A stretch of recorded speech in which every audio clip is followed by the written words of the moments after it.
which is why it makes sense for the blacks or the Negroes in America to have came over here and was speaking Hebrew.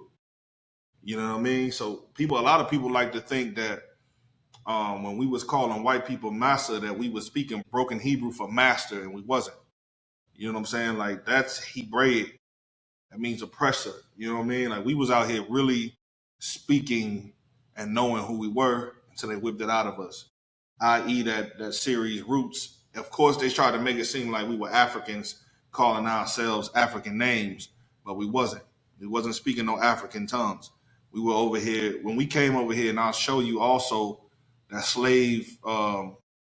the slave inventory, because of course we all know that the transatlantic slave trade actually did happen, and they have records of the cargo that came over here by age, by race, by height, by sex, and what their skills were, and what year they came over here, and what ships they came over here on. And that's another thing that people's stupidity allows people to think that there were no ships that came over here when there were.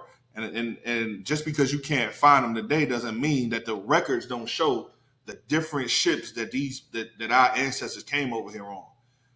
And what you'll find is that when we came over here, we had names that were rooted in Hebrew. We didn't have African names like Antetokounmpo and Matumbo and, all of them Adebayos. We didn't have that. You know what I'm saying? Olajawans and all that. We didn't have that.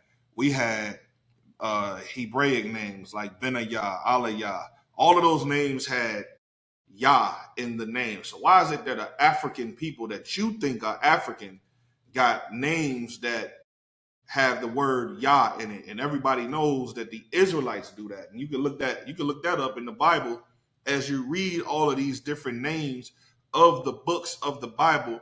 When you see Isaiah, if you were to read that in ancient Hebrew, it would have the word Yah in it.